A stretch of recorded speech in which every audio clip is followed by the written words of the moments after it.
So I'd like to start by asking you how you first came to meet Emily and Dolly. I first met Dolly through a mutual friend, and this is about 12 years ago, 12, 13 years ago. I lived out here when I was younger, and so I made a friend that I think had gone to school with Dolly. And the first time I met her, we just immediately, really, it was one of those relationships, those friendships that just kind of, I met her and we just started talking and really becoming close immediately. And Emily was her best friend. So I think really just a few weeks later, I met Emily, who was in Los Angeles, I think either living at that time or moving, or maybe doing a movie there. I was going to school in Los Angeles at that time. And that's how it all started, really, for me at least. So it's quite clear from the series that they're best friends in real life, but just to clear it up for people who are yet to see the series, which is premiering early next February, year. yeah. February next year. So for those who are waiting to see the show, is Dolly Emily's PA in real life or just best friend? Is the PA thing? Yeah, Dolly and Emily in real life are both actresses, but where they cross with this is that they're playing kind of variations of themselves. Dolly is playing a woman in London who just goes through a really bad breakup, and Emily is her old best friend who's doing a movie in Los Angeles, and kind of out of completely good intentions, Emily invites Dolly to become her personal assistant, flies her over to Los Angeles, and from that point on, their relationship gets confused. And what gave you the idea for the series in the first place? Because you mentioned that you've obviously known them quite a while, and I'm guessing actors like that, you've been kind of itching to work with them for a while as well. That's for sure. How did you arrive at this in particular? Well, I had done a film in 2003, actually that I finished in 2003, like a full-length kind of a less narrative movie called Nobody Needs to Know, and I just met Dolly and Emily right around that time. So both of them kind of appear in that first film that I did a long time ago when I was a much younger person, and from that moment on, that's what kind of really started me kind of being like, oh, it was such a nice, even these few minute scenes that I did with the two of them. From that point on, I was looking for something to do, and I think they felt something similar. We've always been really supportive of each other in terms of what work we've been up to and just what's going on in our lives. And so it was Dolly and Emily that came up with this premise that what if, if Dolly wound up working for Emily, and kind of by coincidence, all of us had seen Joseph Losey's The Servant right around that time.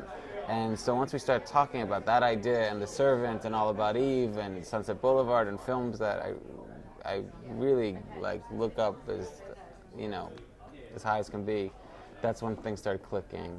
And then the idea of working with friends, even though in a weird way the story itself is kind of moralizing against that, creating with friends I think is a really healthy thing to do. Now this is being aired as a 6-part series on television, but the experience of watching it last night at the London Film Festival, it was shown in its entirety. And I must say, I thought it worked. I forgot I was watching a television show, were it not for the episode breaks. It really does work as a film. That's nice to hear. I've been thinking there's no way it would work. I was really worried about showing all 6. I think I was pushing to show like 3 or 4 yesterday, because I just didn't know if, we approached it with the same care that with a film, but I really try to take advantage of the fact that with each episode I get to start completely somewhere else in the relationship and in a different location. And I hear what you're saying, but I don't know if it's strung together you would feel that way, if it really, but maybe it's just, maybe it would, maybe it's not for me to judge. Well, I'll share with you what I said to the person I met after the screening who didn't see it when I was describing what I had just watched. And I said I had concerns for it as a series because, without giving too much away, there's quite a tonal shift in episodes 5 and 6. And I think if you're watching it week after week, you kind of lose that emotional thread. If you come to it a week later and now it's quite kind of tragic and this probing insight into their friendship, it could throw viewers who are doing it one a week. I don't know. For us, working on it, we got to see each episode after, the first cut that we would see would be a month or so later, than the last one when we got that together. So for us, that break, I think, could be helpful and healthy. I don't really know, I would say the same thing of Breaking Bad. Like, I would say every time it ended, this last season, I was like, I need the next one. There's no, and I won't be there. I was right there at the edge, and I'm not going to be there. And I would instantly go back there the minute that the next show started a week later. So I think that, we've built up this tolerance and this language to be able to kind of get right back to wherever we last were a week later now. And if not, you just wait till it's over. You just download the whole thing and do it all in one big thing. That's how I think half people are doing anyway. Well, I wanted to ask your opinion of that, actually. And so it sounds like they are releasing it as weekly episodes. I'm wondering if there was ever any discussion of having all 6 kind of simultaneously released, as they've been doing with things like House of Cards and Orange is the New Black. Right. That conversation hasn't come my way. But I guess anything can happen, I think that right now we're in this area where you really can go in so many different directions, and probably up until the last moment. I don't know when they decide these things, but I think I really am hopeful that people will be able to kind of fill in the missing blanks within the week's work. I want this thing to coexist with people's lives and not be that kind of cracked out feeling that sometimes you get with other shows, and you just make yourself sick because you can't stop, To compare this to your last film, Terry, what are some of the obvious and maybe not so obvious differences of filming something that's intended for a televisual, episodic format versus a 90-minute feature? Well, I'd say first off, the biggest connection is that it's the same crew. I've been working with the same cinematographer, same composer, same costumer, same, editor, a lot of same sound design, a lot of the same people were there. So at this point, working with them is a continuation of working with Dolly and Emily. These are very, very close people to me.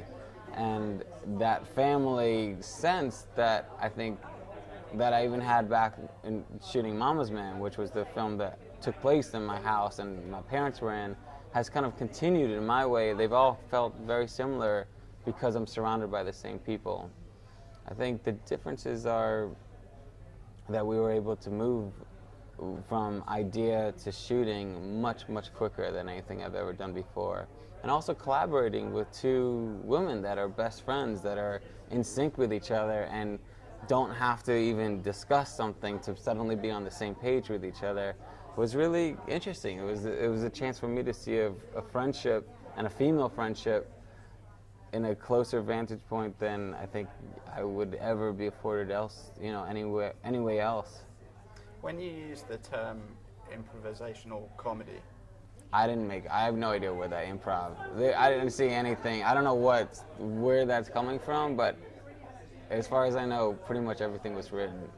So you actually weren't that aware of their processes, that's what you're saying? No, we wrote. I just don't know where that word came. I've been reading that in the press the past few days, and I think that maybe that came from our side, but as far as I know, we stayed pretty close to a script. Maybe everybody felt differently, but as far as I remember the script. But I think that getting to that point of the script was a lot of them talking it out with each other and feeling it out and just seeing how they would respond and saying, oh, we'd say this or say that. But because we were on a schedule and working with a real team, we really needed to kind of have a script. So it is a fully detailed script, it's not an outline? No, it's a 24-page and it's a 24-minute thing. But yeah, every script was about 24 pages, except for episode 1. Episode 1 really was maybe just a page or so of this scene, that scene, this scene, and with a paragraph with like, what's the point of that scene? And so that was definitely more or less, I guess you'd call improv, but even then, a lot of that improv came before we started shooting. By the time we were shooting, people kind of knew where they were going to head. So that tonal shift I alluded to earlier, that was kind of always very much built in. Exactly. I mean, that's exactly it. Like our intentions were to go as dramatic as we were comedic, and we thought starting off in this way and just let it slowly kind of going into something else would be taking advantage of the fact that we had these breaks between, I think that's taking it hopefully in a way that you didn't see yesterday, but I bet you that those blacks in between were more important to you than you think that they were, So the show is pretty laden with celebrity cameos, and I had a couple of questions about that. So you've got people like Ben Chaplin and John Cusack and Chloe Sevigny, great cast. Talk about just scheduling and getting those names involved. Was it as simple as a phone call from different people's phone books, or was it a lot more involved than that? Yeah, well, some of those people come with, agents, and I mean, that you have. I don't know what those agents are, whether they had to deal with resistance or not, but all those actors were actors that can call their own shots and decide to do things. They were really the actors that were extremely secure, and not only in their own careers, but also in their ability to kind of make fun of things, of themselves, or whatever it is, or have fun. I think that being the biggest thing, that we're able to step out of themselves enough to just go, okay, filmmaking is still fun for me, and those are the actors that we wound up attracting, and I think are attracted to, are the ones that are just like, obviously we all do stuff that's just for work, but still deep down we're interested and excited to do something that they didn't know how it was going to turn out. I mean, I've not ever, I think, seen a show where, there are lots of shows with celebrity cameos, but they always seem to shove them up front, and they want to get the maximum effect out of those scenes, and you kind of deal with it in this really interesting throwaway manner, in that you've got Bradley Cooper, but he only ever appears in the title sequence. And I spoke to 3 or 4 people who said, yeah, we were waiting for the Bradley episode. It never happened. No, because it's in that moment was in reference to what was going on at that point in Emily's life. No, I love this idea, of stars becoming background and background people becoming stars in the case of What Happens to Dolly. Like, I like that inversion. And I also like treating people like humans. I mean, like,